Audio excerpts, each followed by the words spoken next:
In this video, I will discuss how to efficiently adopt standards such as CMMI and ISO, and how to fit them into your existing workflow. Hello, my name is Neil Potter, and I help people adopt practices to make their organizations work better.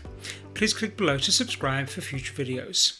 Standards such as CMMI and ISO are very common in the software, IT, and services industries, but they are often implemented in a cumbersome way and therefore not fully utilized. In this video, I will discuss 6 key points to look out for when adopting process frameworks and standards. So the model I'm going to use today for reference is the CMMI version 2. But you could replace it with any other particular standard you're using, like ISO or SAFe or Scaled Agile. The same principles apply to whatever standard you want to put in instead of my CMMI example. But for CMMI, let's just discuss it briefly. We have the framework, which is our 5 levels. We have level 0.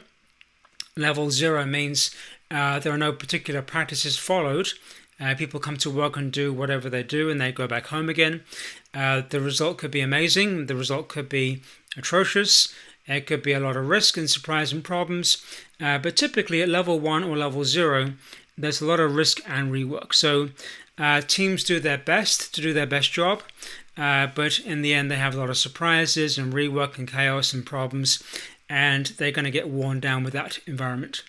Level 2 are these topic areas here, and each one is defined by a series of practices. There are some details below this in the model document, but basically the idea is that you allocate time for work, estimating, planning, tracking, and that could be done in either an agile way or sequential lifecycle. Basically whatever lifecycle you're following, you're adding the practices to that lifecycle to get a better result. So typically we discuss scoping, managing change, estimation, schedules, etc. at level 2. And then as we progress up to level 3, this is the DEV model, so we're doing development of a solution, could be hardware or software or IT. In this example here we have some engineering activities to go build the system, some improvement activities to organize the way we improve internally in the organization, and some more advanced project management activities on the top there. Another model that is common in industry is the services model in CMMI. This is very similar in the topic areas as the DEV model I previously showed, but in this example some of the practices have been replaced, these 3 specifically, and the one down here for services. So we took out some of the engineering activities and then replace them by service delivery activities in the model. But the rest of it is very similar to the previous one. So the idea is that as you progress in the model, then the result's going to get better. Down here we had a lot of risk and rework and problems and mistakes, kind of chaos. And up here, as we get better, we have better performance and capability. So typically at level 2, we can manage our work correctly, know where we stand, have visibility. And at level 3, we're typically more proactive and assess and mitigate risks so there are less problems in the organization. Now let's discuss the 6 principles or steps you can go through to take any particular standard and model and make it more pragmatic and useful as you adopt it. Firstly, we start with the workflow. So we're not going to start with the model or the standard and focus on that. We're going to start with the workflow of the organization. I'll explain more in a little while. Focus on the business. So we're going to make sure everything fits the business we are running, whether it's a software, hardware, or services organization. Number 3, group related practices together. So in these models and standards, there are some practices that are going to group together naturally, like project management, engineering, service delivery, quality. And we want to recognize those groupings and use them in our implementation. Number 4, keep processes to 1 or 2 pages. I'll explain an example of how we're going to do that later on. Ensure that the byproducts that we create in the projects fit the needs of the standard in the model. So we're not going to create extra documents for compliance. We want to make sure that whatever we do in our company, like a spec or a backlog or requirements or a plan or risk log, they are the natural byproducts of how we do our business, and they also satisfy the expectations of the model. So number 6, push back or replace mediocre auditors and appraisers. Sometimes you have a great appraiser and auditor that are very pragmatic and help you a lot to make things useful.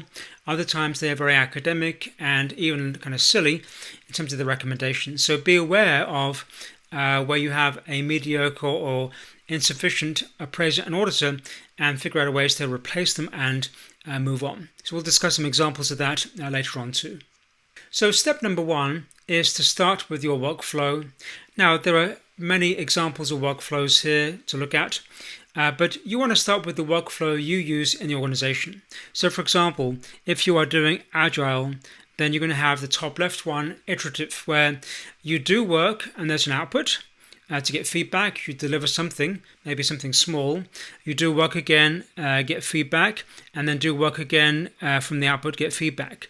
And these durations can be 2 to 4 weeks, where you're incrementally building the solution, and then getting feedback on parts of it as you go through the project. That's typically called an agile or an iterative life cycle. Some companies have a sequential life cycle, where the work is basically defined up front. They construct it or build it or put it together, and then they're going to deliver it at the very end. And then there are people that have hybrids, where there's more time spent at the beginning on research and clarification, and when they've figured out what they're going to doing and their likely solution and how it's going to work, services or dev solution, then they go through and incrementally deliver it and get feedback. So again, your life cycle is the one you choose, but typically falls in the categories of either iterative, sequential, or hybrid. Now, the idea is to start off with your life cycle and then tie things to it. That is, you want to have a good life cycle or workflow defined, even a skeleton one, and then bit by bit improve it with the practices of the standard of the model you're using. Rather than start with the model and standard and then work on compliance, and then at the very end, figure out how it kind of fits your regular workflow, or maybe you abandon your workflow and you become academic and just do the standard and the model for compliance. So the idea here is to really make sure things fit your regular workflow, and that whatever you want to do as a workflow you have defined, and then bit by bit you can absorb things into that workflow. For example, if you are an Agile software team, your workflow for doing Agile are the yellow boxes. And therefore you start with the yellow boxes and do them however you do them, and then bit by bit look at the practices of the standard and the framework, and then bit by bit include them into the workflow. For example, here we have requirements. So if you were doing a backlog, and a backlog is where the requirements typically sit for the project, and you wanted to get better at that, then you would go to the standard and then pick out the things in the standard that were good for getting better requirements. If you're doing planning or scheduling estimation, you would have a step in your workflow called planning, a typical Agile step or any project step. But if you want to get better at that, then you would dig into the standard and the framework, and then bit by bit adopt things in there and learn how to use them to improve planning. Same thing with the delivery. If you're doing a dev projects like software or hardware, and when you delivered things now, they were defective or had major problems, then you would again adopt some of the practices in the framework and then kind of use those in an iteration to improve the results. So what we're doing here is starting with the framework or the flow we want to go through, and then making sure things adapt correctly into that framework. So at the end, you just basically have a better workflow to go through than you had at the very beginning. Now, if you're in a services world and not doing dev, your workflow may look like this, where you scope it, build a proposal, you win the proposal, you determine readiness for delivery of service, you deliver the service over maybe 1 or 2 years, and then you close out the service projects at the end. Again, what we've done here is taken these major flow pieces that you would go through and then figure out which parts of the model are the best fit for those, and then apply those incrementally to build up that set of practices for that particular yellow box. Number 2, focus on the business and use the process to organize your work. So this one is one level below in detail of the step number 1. And step 1 was to organize things around a workflow. This is the level below that to look at the detailed practices and problems of your team. So what I recommend here is that we start off with a goal of the project or goal of the service. and for that particular team and that particular goal, we list the major problems we're having day to day. Changing requirements, poor quality incoming activities, too much scope to be done, difficult to find errors early. And then for those problems, we then pick out practices that are best fitted or suited to kind of help us address those. So what we're doing here is using every practice to solve a problem, mitigate a risk. So maybe there's a likelihood of a problem. We can kind of make it go away by adding a practice to the way we do our work. And if we have put in a thing in place, like testing or service delivery or accounting or proposals, then we use some of the practices to then help maintain those gains over time. Step 3, group related practices and look for similarities in the standards being used. So a lot of these documents you're using like ISO, Scaled Agile, SAFe, and CMMI tend to be very big documents. And at the beginning, they can be very overwhelming, like where do we start? One place to think about to make that simpler is to group things together. So at the beginning, I said group things together initially by the workflow, kind of keep organized by getting work actually done. This one here is to look at the similarity of the topic areas in the document and then group those together again.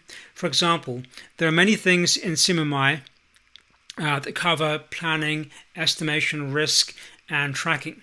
And so you want to have those things kind of put together in one topic area under project management. There are many things in the document about execution and delivery. And there are things about long-term gains and keeping management involved. So if you can group things together in a logical fashion for you, then that simplifies the processes you're going to write and to implement that category of things. For example, if we took all the things that are related to PM, project management, and put them into one place, we could do one checklist or one process for that category. If we looked at all the things for us that are useful for delivery and execution, we can maybe put them into one area and build a checklist or a process for execution and delivery. Maybe there's a bunch of things we do to learn and improve over time, and they can be grouped together too, maybe either one category or maybe two categories, and that becomes a process. So the idea is that if you can group together things correctly or useful for you, then you end up with maybe 5 checklists or 5 processes versus 25 or 30 of them. And so by grouping them together, it gives you some similarity of these things. And maybe when you implement your checklist or your process, you can cover many things logically in one particular checklist. Right, number 4, keep each process to 1 or 2 pages and make them easy to write and follow and refine. So a lot of companies, when they start doing CMMI or ISO or some other kind of framework, even Scaled Agile, they tend to have teams assigned, and the teams then write big documents. They're going to put everything they ever know about from age 4 into the document, and it becomes humongous. And what is really going on in the background is that the author of the document is tying their self-worth to the size of the document, with a kind of subconscious kind of view of the world that if I write more stuff, my management team will be more impressed and I'll get a better pay rise, or people will think I did a lot of work correctly for that document. And this is particularly unhelpful in the process kind of world, because what we need is work to get done correctly and well, not a bunch of processes that are going to get in the way. So what I recommend for this is to then use checklists. I really mean a checklist, a true checklist, not a kind of a narrative document, where we define maybe the checklist name, planning, proposals, testing, service delivery, manage money, do lessons learned, for example. And we write a purpose, maybe one line. It kind of says what the clear outcome is of that process actually is. If we are required to have a policy, maybe the policy is a one-liner. It kind of says when and where do we actually do this process correctly, what conditions do we do it under. And then we define the steps we do to get the work done. So the steps we do to build a proposal, the steps we do to kind of conduct testing, or steps we do to do estimation and planning, whatever the process actually is. And then typically we have things at the end that we do to check we did the work correctly. So typically in any standard there are things you do to kind of get the work done, and things that it expects you to kind of check for, like did you do the work correctly. We could then organize those sections into a do section and a check section. Now, When I say one page, I really mean one page. Start with one page. When you do one page and you want to do more than one page, then the extra would be a red flag to have you then correct what's on the one page. So by forcing yourself to stay with one page, you end up being more concise and thinking through more clearly what you really want to say in the checklist. Other thing I like about checklists is that you can use them to address current problems, so they can be they can change over time. You have a lot of expertise in the organization now, things that are done particularly well, maybe not all the time done well, but they have been done well in the past. You could extract that information, make it part of the checklist, like a best practice checklist. And if you want to use this for an audit checklist, to kind of do some internal auditing, the very same checklist can be used for auditing checklists too. Again, we're writing one document with many purposes in the organization. Added to that, if we have new people we want to train, don't create new PowerPoint materials or another course. Use the one-page checklist as the training materials for the organization and for the individual. And if you go back to the previous step, where we group things together maybe into 5 categories or 6 categories, we end up with a checklist per category. And therefore, we've really simplified the implementation of the model and the standard in the organization. So number 5, ensure that the artifacts expected by the standard are a natural byproduct of the practices being performed. So the idea here is to make sure that the team's not creating paperwork for some standard. That's really silly. For example, if we are doing Agile, we want to do a backlog. A backlog is where we put requirements for an Agile team. Some people call it spec in other worlds, other lands. In Agile, it's called a backlog. If we want to get better at that, then we adopt things like requirements and CM to improve how we do our backlogs. But in the end, if we want to appraise CMMI Level 3, or we want to be ISO certified or something, we want to make sure the backlog document or the backlog SharePoint page is actually adequate for the expectations of that standard. So when the Mr. or Mrs. Auditor or Appraiser come by and they're looking for a requirements definition, because they want one for this practice area here, we want to make sure that what we built in our regular workflow is adequate. So throughout the whole flow of the organization, making sure that the natural workflow output is also captured and becomes the expectation or meets the expectation for the standard being used. Another way to say that is nothing special is created for the auditor or the appraiser. If you have an appraiser or an auditor that is requesting you build documentation as part of your projects for them, for the audit or the appraisal, that is completely nonsense. So what you need to do is find a person that understands and work with them that the things you create as part of your natural output of your life cycle become adequate for the expectations of that particular part of the standard in the model. Number 6, push back on or replace mediocre auditors and appraisers when their requests are senseless or ivory tower. So if you run into some crazy people like this here, be wary of what they're telling you and the recommendations, and if it really kind of gets chronic or severe, then consider replacing them immediately. Why spend good earned money on bad advice, particularly when you don't have to do that? If you have that much money to spend, just send me the check, okay? You'll get no bad advice and I'll get the money. You don't even have to do anything, okay? Just send me the money. Just kidding. So if you see these kind of recommendations here, make the processes more detailed for me, the auditor or appraiser. That is a complete red herring, okay? That person seems to kind of wants to put you to work, maybe to control you or to kind of give influence. There's no reason why you're writing procedures for them. You're writing procedures for yourselves. So you want to have a procedure or process that you can follow, understandable by you, usable by you, your team. They will look at it in the appraisal or the audit, but it shouldn't be on their format and their detail, whatever. It's really for you. If you hear an auditor or an appraiser say there should be a one-to-one mapping between every practice and every process, like a separate document for every practice, that is really false. Number 3, every process should refer to CMMI and ISO to make it easier for me. If you meet somebody that says the language of the standard should be in your process, or there should be a mapping in the process itself to that standard, like a particular practice number or a section number, that is false. That may make it easy for them, but it's about really you, not them. Typically, when you do an audit or an appraisal, there's a separate mapping done elsewhere. It's going to map the two things together, like what you do and how does the model expect that. But you wouldn't have to put the wording or the language of the model into the process yourself. So I think you should have a workflow you like to kind of go through, non-complicated by all the other mappings to other frameworks and whatever.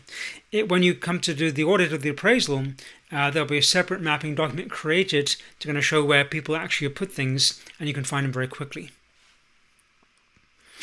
Create separate documentation for CMMI ISO in addition to what you normally do for the customer. Again, this is really outrageous. The idea that you have to kind of live out of two worlds, one is an ISO CMMI kind of world and one is a regular work life world, is really ridiculous. So that's really bad advice. If you hear that advice, you should be stopping the contract with them like in the next 5 seconds. Okay? There's more. You can go to the World Wide Web. It has stuff on it too. My recommendation would be the video, Integrating PMBOK, ISO, CMMI, and Agile Scrum. Gives you a comparison of the models, kind of a way to kind of think about it. An article on compliance versus intent, running your business through a process, and particularly down here, if you're using CMMI and you're achieving level 3, then I wrote an article quite a while back that summarizes the life of an organization at level 3 without referring to the word CMMI.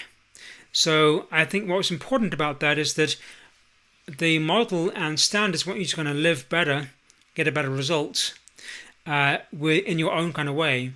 And what I did here is I took some organizations that are level 3, I think are particularly good organizations, and I kind of wrote down what they do without referring to the model itself. A takeaway from that is to look at your standards in your organization and remove the title. So if you have a standard called CMMI that you're trying to get to, or a standard called ISO, usually a lot of the problems come when there's a negative implementation of that, and that negative implementation colors the model practices of the organization. So now we're doing CMMI or we're doing ISO like a negative thing because they did a mess up of it or had a bad experience. What I recommend you do at the very beginning and throughout is to remove the titles altogether. Okay? They're not important at all. And treat the practices of the model as just suggestions of things you could do to get a better result. Don't worry where they came from.